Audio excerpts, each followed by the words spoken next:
All right, let's stay with this theme now and speak to Professor Pitika Ntuli, historian and cultural analyst, Seth Mazibuko, Soweto Youth Uprising leader, Professor Andre Duvenhage, Northwest University professor and political analyst. Let me thank you all for your time. I'm going to start with you, Mr. Mazibuko, your reflections on South Africa 30 years on.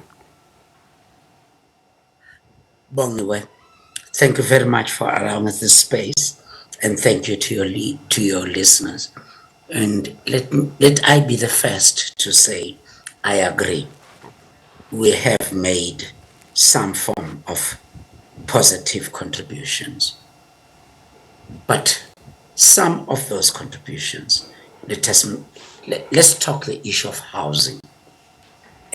Some of our people tell you that the RDP houses we have are not as good as those houses we had under apartheid. Let's talk the education. The education system that we have still has much to be desired. And let me tell you this, and I agree that I think there must be a second CODESA where we sit and review where we're coming from and what have we achieved. And again, let us agree that some of what we have achieved today, or what we are achieving if we were to achieve, is lying in dirty hands. We cannot have a situation where our leaders sit in more of unethical leadership than ethical leadership. And Prof Ntuli will talk more on this maybe, because I sit with Prof Ntuli on the moral regeneration. We are finding ourselves having to ask questions. Why in the Northwest province, where when you drive in a straight line, you'll be told you are drunk, but when you drive around that you are sober? We'll have to ask ourselves, why does that happen? We'll have to ask ourselves, why do we have Izinyabeni? We'll have to ask ourselves, I'm talking about when parents, and I'm not saying this is government, where parents would lose their parental support and give their parental responsibility to government. It is because our government is asking of our parents that no, let your child get a baby, we'll give him or her a stipend or some money. All right. Is that right? And from what comes out of the bedroom, we'll pay for you. But what comes out of the university, a book, will not give you money that will suit you. It's touching. And I'm asking, the 30th anniversary of our democracy should reflect on these things that we have done right and those that we have done wrong. And let us be genuine in saying we have done wrong, not want to play, no, want to explain it. Let us go back to CODESA and have a CODESA post 30 years. And I'm going to stay with this issue of the CODESA a little bit later on, Mr. Mazibuko, because I want to know, in your view then, in the second CODESA, who sits at the table? But I'm going to come back with that question in just a moment. Let me speak to you then, Professor Duvenhage, because we're listening to some of the reflections that we just heard about South Africa's road 30 years on. And a number of people say that our democracy is young. It's still going through its own challenges. It's still being, going through its own moments of really being shaped for the future. What are you reflecting on today as South Africa marks 30 years? Bongiwe, in many ways, I agree with Mr. Mazibuko. And to be honest, I think 30 years down the line, South Africa's democracy is facing major challenges. We are probably at the crossroads, and hopefully we can get it right this time, as we got it right in 1994, to make the right decisions at that point. And I'm in agreement that we need a form of CODESA.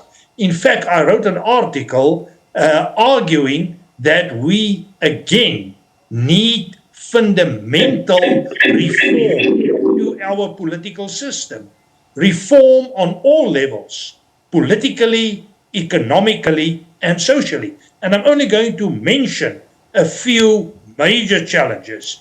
When it comes to politics, the biggest single challenge is lack of order, stability, and functionality in ways the state aren't performing.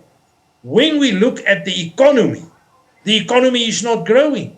Some people are arguing that we are very close to a fiscal cliff. And if you look at our debt situation, it increased from in the 20% in 2008-9 towards more than 70% currently. If you look at social challenges, it is true about 50% of people are living in poverty. If we look at inequality, there's a huge gap between rich and poor, but we need to qualify this in a way. The so-called rich people are also the about 7 million people that are paying taxes to pay for the social grants of about 26, 27 million people, if you include the COVID grants in that context. In short, we deal with corruption, state capture. Not a lot has happened with the Zondo Commission. And my general take is it's not only about democracy, but the state as state is also in a very challenging situation at this point. And I wonder how much of indictment that is then going into the future. But I'm going to come back with that question then, Professor Andre. Let me come to you, Professor Ntuli. I mean, in his address earlier on, President Cyril Ramaphosa saying that the 27th of April 1994 was a victory for reconciliation. Looking at South Africa 30 years on, would you say this is the case? I think so. It is. It was a question of reconciliation. But then, as we always do, we start with something brilliant and then leave it. The only way in which we can seriously speak about reconciliation is by looking at the peace and reconciliation, which we abandoned, in a sense, halfway. But what I would like to say is that we have really made strides. We are speaking about, the president was speaking about open education in NFSAS and all. But in the end, those very institutions that were actually created, are crumbling, because we do not have the personality, the material kind of people to be able to do it. My take is going to be this: that when we started with an idea of a reconstruction and development program. A very clear process that simply says, what are we going to be reconstructing? How are we going to do it?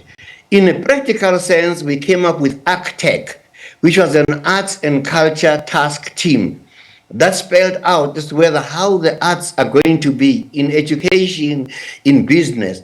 Then we came up with a measure of universities, which would have given us an opportunity to come up and create genuine African universities that address African realities to prepare us to meet with the rest of the world. Instead, we repeated the Oxbridge, kind of things. We have got Chapter 9 institutions. When you look at each one of them, the mandate is so good and absolutely so brilliant. But then when you begin to realize that the people deployed to that most of the times are not the people who are actually carrying it forward. Finally, there was a cadre ASMAL with a national curriculum statement for further education and training. That's from grade R right up almost to high school. A life orientation. What life orientation? Is it the life orientation of the Western world? Is it a life orientation that is based within the culture of the people? All of the things that we have actually started we then abandon them, in the meeting because we lack actually the leadership that is able to very clearly say, what problem do we have? President Ramaphosa and the ANC should be saying, what are the challenges that are confronting us right now? What are the priorities that we need to address? What are the methods that we have to use or methodologies to solve this problem? What are the material and human resources to do these things? How to evaluate? That is simply management 101. We merely to do these things, we need to go back then to the second CODESA that Seth is speaking about. And So that across the border, whether you're ANC, PAC, religious or non-religious, it has got to be something revolutionary. Professor Ntuli, who sits at this CODESA table now? The second one. What sits up in the, let me put it this way. When you calculate what is the membership of the ANC and what is the membership of the ZCC Church, and who rules and who doesn't rule. And so what people should sit into that in the CODESA, political parties have got to sit into that CODESA, the House of Traditional Leaders, the Council of Churches, universities and intellectual bodies. A lot of aspects of these things have got to be thought out and clearly considered. Now, my other point is simply this.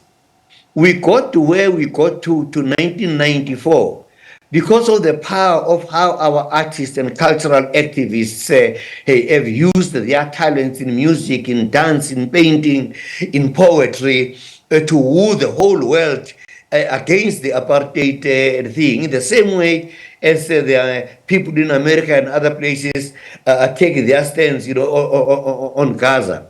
So we need to act very quietly and very fast, because if we don't, remember what Mandela said, if your government treats you as the apartheid government treats you, you know what to do. So we do not want to go into routes, actually such as that, but to be constructive. To end my contribution on this point, Yeah. that I think about 10 years ago, I convened a meeting of 11 opinion makers who are in the media and academia with the top intellectuals within the ANC together to say what is the problem that is confronting us.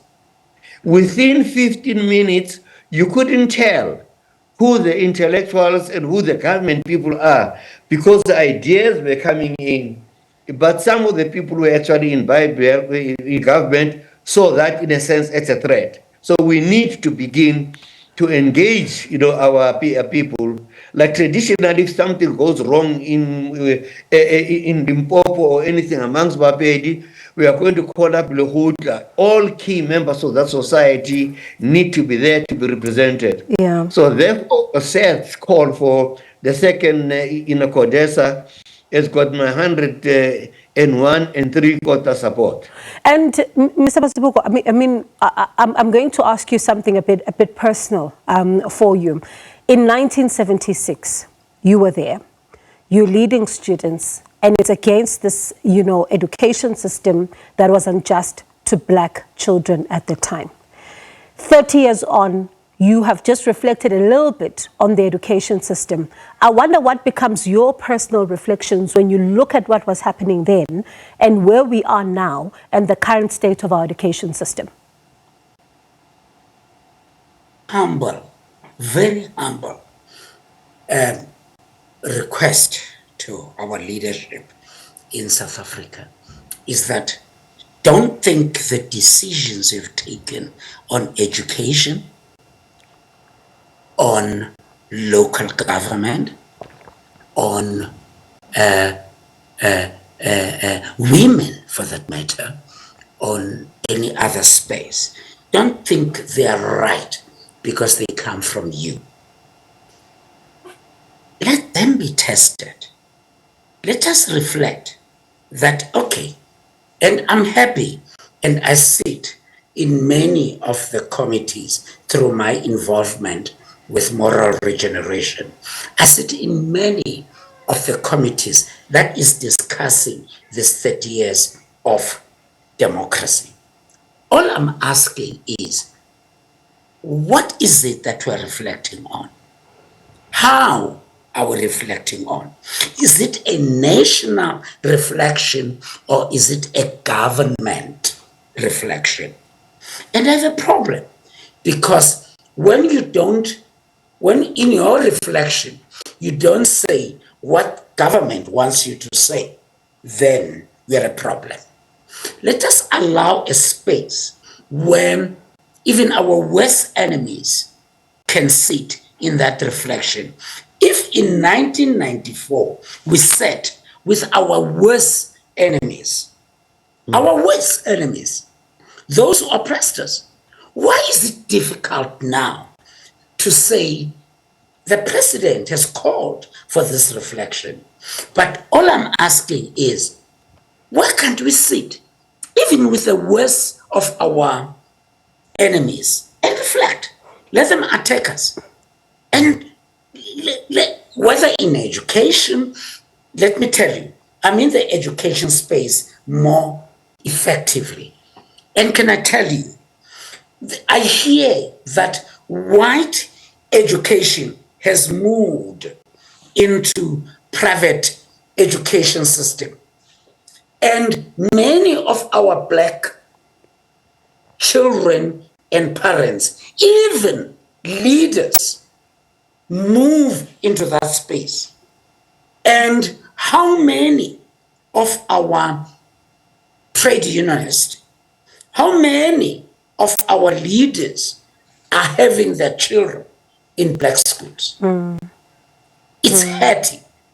It's hurting to know that I'm a teacher, I teach these black children. My child is somewhere else. All I'm asking, and maybe I might be emotional on this issue, but this, what we call a second CODESA, or what I'm praying should be our second CODESA, can even define who or describe and tell us who are the leaders that are supposed to lead what comes out of our second CODESA. Yeah. Because at the moment, we are sitting with leaders that might not be even right for our first CODESA. Let's accept. Otherwise, we would not have had a Zondo Commission and all that. And my prayer and wish, Bongiwe, is that whoever is going to sit in that CODESA should be every sector, every political party, every level of government, and say, where do we come from? Where are we? Where do we want to go? So, Professor Duvenhage, I mean, listening to everything that we're talking about tonight and what you've touched on as well around state capture, how much of an indictment is it that 30 years on, South Africa is finding itself under this particular cloud of state capture? And these are some of the cases that we've not been able to resolve, a number of them. Well, I think this is very, very serious. Now, to me, state capture is basically equal to a form of endemic corruption. In fact, you can take it to the level where you can argue that South Africa, in a way, is what they call a pakkanat state or a mafia state. And that is an environment where organized crime and political leadership are intertwining and working together. And this is a very unfortunate situation. And if you go into the Zondo Commission and you find that more than 70 senior influential politicians are implicated in forms of misconduct and basically no action was taken. If you look at the violence in KZN after the incarceration of Mr. Jacob Zuma We had huge violence. I think 65 people, more or less, which is a small number, was arrested, no action taken. If you look at the arms deal and the investigations with regard to the arms deal, I am very, very concerned about the effectiveness and efficiency of the whole principle of the rule of law, and specifically the National Prosecution Authority. I will go thus far as to say, in a way, the Constitution is a brilliant document. But when we come to the second CODESA, and I agree with the colleagues 100% on that, we need to look on the implementation of these sound principles, because the second revolution, in quotations, will be about the implementation of successful democratic principles. And rule of law is one of them, limited government, constitutionalism, freedom of speech. We have a lot of that. But I believe that we are now in a space where we can yet again redefine our future. And this is an opportunity as democratic citizens to go and vote on the 29th of May to make our choices, because this choice is going to be critical and probably just as important as the choice we made in 1994. Quite an important, and significant way then to end off our discussion. So much to talk about, especially when all of you are talking about this reimagining of the South Africa for the road ahead, the second CODESA, and leadership issues. There's a lot to talk about, but thank you for getting us started on this very important dialogue as South Africa is inching closer to the 29th of May. Let me thank you all for your time, and do hope we circle back to this conversation a little later on. I mean, certainly quite an important one that we just had with Professor Pitika Ntuli, historian and cultural analyst, Seth Mazibuko, Soweto Uprising leader, and Professor Andre Duvenhage, Northwest University professor, as well as a political analyst. So